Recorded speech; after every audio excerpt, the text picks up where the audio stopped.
This is one of my absolute favorite spots in my garden, and I think it's one of the spots that I'm the most proud of. It's so interesting.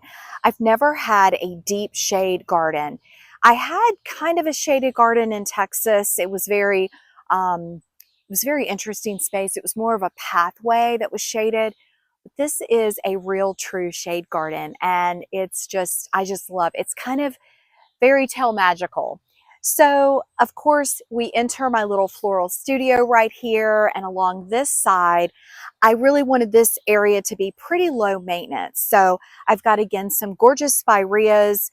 We have it flanked with two trees that don't match, but that's okay. I didn't want it to be all kind of matchy-matchy. So we got these two trees free from our city. Again, they're part of a really bring trees to the area. So this is a gorgeous redbud tree. I'm trying to decide if this branch is going to have to go. I'm hoping it keeps growing up. And then we have a maple. I added the maple because behind us we have a gorgeous sugar maple tree, and they are pretty rare now. So it's huge. I've had an arborist look at it, and they said definitely take care of it. But I planted this maple because there's also another maple that's actually like a junk maple. It kind of came up from the seedling. It's leaning. It's not going to last forever. So maybe by the time that one's gone, this one will be full grown and beautiful. So that was my thought. So this space on the right is full of sedums. I've got some of those Hugo, I'll show them to you. They're a evergreen, low growing evergreen. And I've added these containers. We're going to be putting an arborvitae tree right here. And again, we've got the three spireas. So it just makes a nice border. This kind of separates my home and our neighbor's parking area. And then this side is really the deep shade garden. So I'm having to duck that one branch right now. But let's turn around and enter the shade garden. So first I'll show you more up close this area. So in this area again, I've got different sedums. I've added some geums. I have these evergreen kind of ground covers. And then I added these fun containers this year that are really just giving it a pop of color and something fun. Now my floral studio is one of my favorite spaces too. I use it for floral arranging. I host photography workshops, and I just come out here and play. So under the redbud tree, I have this little bench, and right now it's full of some plants that need to get in the ground, and it's got some other things on it. But underneath it, I have a lot of hardy geraniums, and I'm just trying to get those to kind of fill in this space. I wanted this area to be pretty low maintenance under the tree, so I started some ajuga. It is starting to take off. I'm not sure what that weed is. It does not look good, so that's got to come out. I've got some sedum again. I love using Helen von Stein. I've got some lilies. And this is a limelight. I moved her. I had one somewhere else. It wasn't doing great. And I moved it back here, and she's doing phenomenal. These are buckthorn trees, and let me stand back so you can see them. So these are buckthorn trees, and they're kind of just stay small, especially in the shade garden. They're not going to get super tall. And I just like how they kind of flank the space. I have 3 of these in the garden. I really, really like them. So to add some consistency, I did add 2 more of those spireas right here so that they just kind of flank the shade garden and also provide that consistency from the area behind me.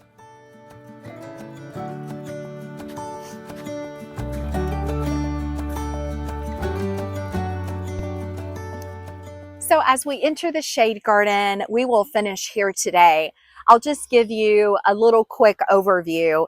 It is just filling out beautifully. So many hostas and ferns. Now I will give you a disclaimer. I have not touched this garden probably probably in a month, except for a few containers, mainly because I've had to focus on the perennial border beds. This is going to be my next project. I really want to rake back some of the leaf mulch that I put in this space. I mulched my own leaves and put them in, but I think we put them too thick and they've gotten really matted. And I'm afraid that they're harboring insects that we don't want. And I just don't feel like this space is as healthy as it's been in the past. The leaf mulch is not breaking down for me. So I'm going to move some of that out, put in some of the Virginia pine mulch that I like to use. And I do have some spots where some things did not come back. We had really such a harsh winter with wind. Um, and so I'm going to be adding some plants to this space, but it's still very beautiful. It's magical. I love it. But I do have some work I need to do back here. So I'm sure you're going to see some videos of me in the shade garden. This will also be a great space to work when it's warm everywhere else. I really enjoy coming out here. So this arch got added this spring. I had a handmade wooden arch, and unfortunately our big windstorms just destroyed it. So I did purchase, this is the Jardin arch from Gardener's Supply. It's the same one I have in the other space. And again, for consistency, I really wanted to do a nice wood arch, but I think it's so much better as close as the other arch is. I felt like this was going to do a lot better. So again, the space is coming together. Got a few tweaks to make and some work to do, but that's going to be the fun part. So let me turn around and show it to you. So as you come in on the left side, I have this beautiful container with this little green tree that loves the shade. I just filled it with impatiens. Now this climbing vine is a climbing hydrangea, and I've talked about this before. I've never had blooms. I'm hoping as it grows more into the sun, maybe I'll get some blooms, but it's okay. I'm not going to replace it. I absolutely love the green that it provides on the building, and my goal is to get something on the left side of the shed that grows up as well. So it's just really beautiful there. And then as you come through on the right side, I did plant a clematis that's already bloomed. And I'm going to be looking for a shade vining plant, again, when I go out to some garden centers. I had this round dish container actually from my days in Texas, and I love it. And I thought, you know what, this is the perfect spot. It is just full of some ground covers. And then this little branch just like landed from the tree. And I thought it was so structural. So I just plopped it in here for now. Not sure if it'll stay. So this side of the border bed is doing really well. It's more protected than the other space. I love this little icy pine tree. And then we're just filled with Brunnera, hostas, lots of hostas, hellebores that are now kind of tucked away. You can see how they just get kind of tucked away in the garden, but love them. These hostas have just grown so much. Now I have a spot in the back that originally I had ferns, but they all have not come up.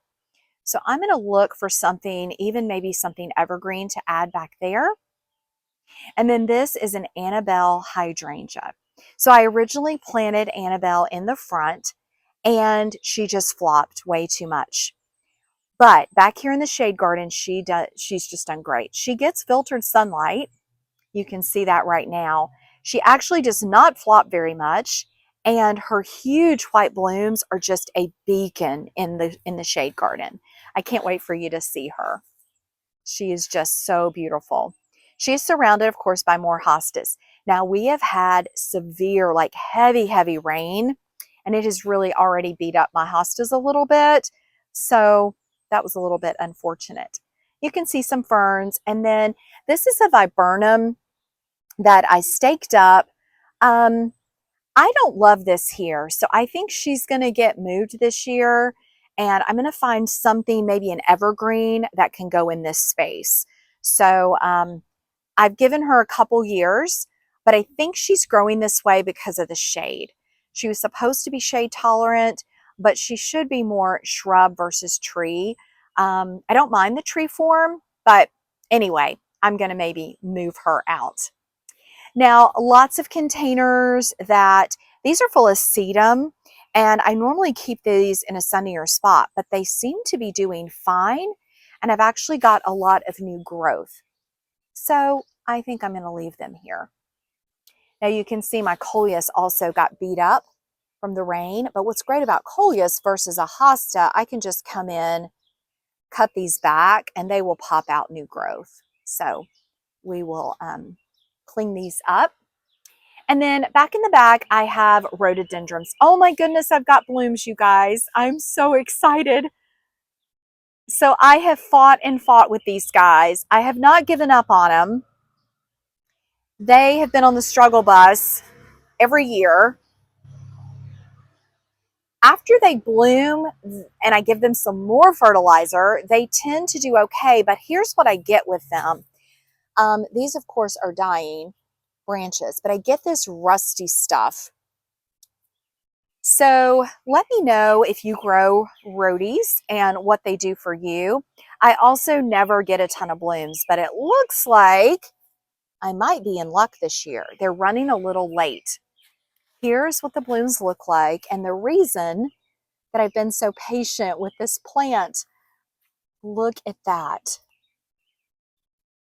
It's so beautiful. And to be in a shade garden, I love them. So I keep babying them. If you know of a magic fertilizer for them, let me know. I need to ask at my garden center. They are on drip. They're getting tons of water when needed. But yeah, so beautiful. This one doesn't have as many blooms, but this guy is full of them. So we'll see what happens. Now I do have this container that is just full of beautiful things. I like to pop some annuals back here for just a pop of color. And then I do ferns as well. This fern never seems to do great. I need to come out here and clean it up a little bit. I'm not sure why on this side. I need to check the drip line. Little cleanups needed.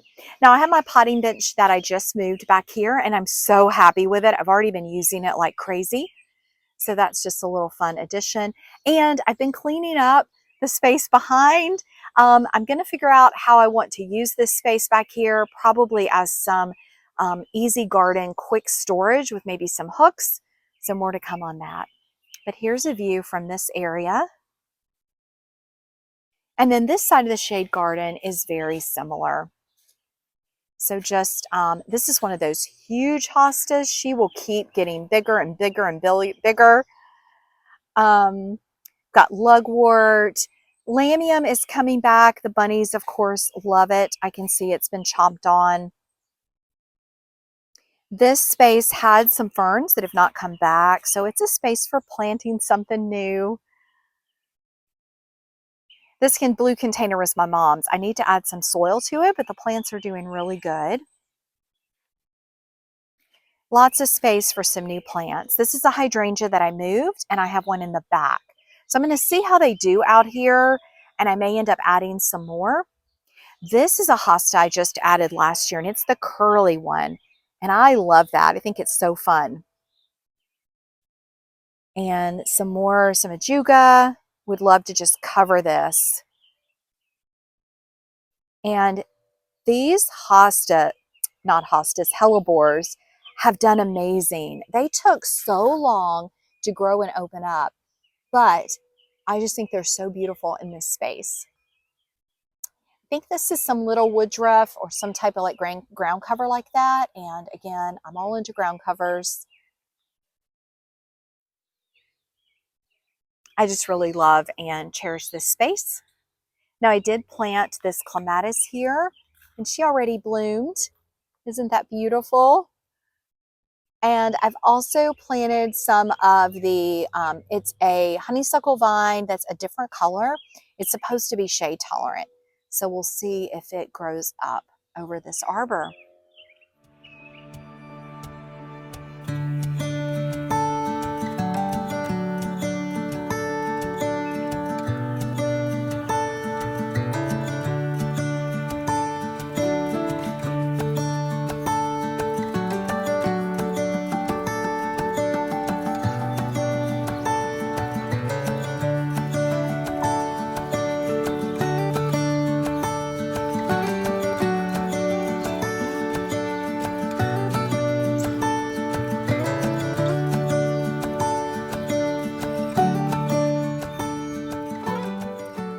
right, well, that's going to do it for the May garden tour. I really hope you enjoyed seeing the spring garden come to life, and I can't wait to show you what it's going to look like in June. I will definitely do a monthly garden tour this year, and I also plan to do a hydrangea and a rose garden tour, so I can tell you more about those specimens. Thanks so much for watching. Take care, everybody. Bye-bye.